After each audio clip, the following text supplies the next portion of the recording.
வணக்கம் viewers. Das எஸ்டேட்லேருந்து Alex. இப்போ நம்ம அண்ணனூர் ஜோதி நகரில் ஒரு புது ப்ராப்பர்ட்டி ஒன்று பார்க்க வந்திருக்கோம். இந்த அண்ணனூர் வந்து திருமலவாயலுக்கும் ஐயப்பாக்கத்துக்கும் நடுவில் இருக்குது. இந்த ஜோதி நகர் வந்து ஒரு சிஎம்டி அப்ரூவ்டு லேஅவுட்டு. அதில் வந்து ஒரு 1330 ஸ்கொயர் ஃபீட்டு லேண்டில் கிரவுண்ட் ஃப்ளோரில் டபுள் பெட்ரூம் உள்ள ஒரு வீடு ஒன்று, ஃபஸ்ட் ஃப்ளோரில் டபுள் பெட்ரூம் உள்ள வீடு ஒன்று கட்டியிருக்காங்க. ஃபஸ்ட் ஃப்ளோருக்கு செப்பரேட் படி இருக்குது. கிரவுண்ட் ஃப்ளோரில் 2 பெட்ரூம்பு, ஒரு ஹாலு, ஒரு கிச்சன் இருக்குது. கிச்சனும் உங்களுக்கு நல்ல ஸ்பேசியஸாக இருக்கும். 2 பெட்ரூம்லேயுமே அட்டாச் பாத்ரூம் இருக்குது. எல்லா பக்கமும் ஜன்னல் வச்சுருக்காங்க. நல்ல காற்று வசதி இருக்கும்.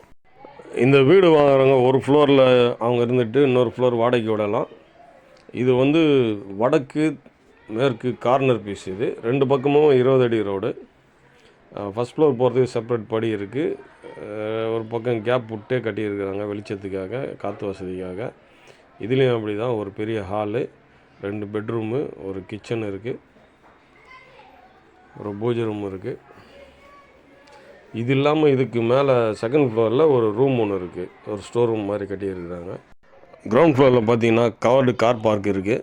இங்கேருந்து அண்ணனூர் ரயில்வே ஸ்டேஷன் பார்த்தீங்கன்னா ஒரு வாக்கபிள் டிஸ்டன்ஸ் தான். ஒரு 100 மீட்டருக்குள்ளே தான் இருக்கும். ஒரு 50 மீட்டரில் ஒரு பஸ் ஸ்டாண்டு இருக்குது. இதனால் வந்து நீங்கள் எங்கே வேலைக்கு போகிறதுனாலும் சீக்கிரமாக போய்ட்டு ரீச் ஆகிடலாம். ரயில்வே ஸ்டேஷன் பக்கத்தில் இருக்கிறனால இந்த ஏரியா நல்லா டெவலப் ஆகிட்டே இருக்குது. இந்த வீட்டோட ரேட்டு பார்த்திங்கன்னா கீழே டிஸ்கிரிப்ஷனில் கொடுத்துருக்கேன். மேலும் விவரங்களுக்கு மேலே இருக்கிற நம்பருக்கு கூப்பிடுங்க. நம்ம சேனலை சப்ஸ்கிரைப் பண்ணுங்கள், ஷேர் பண்ணுங்கள். தேங்க்யூ.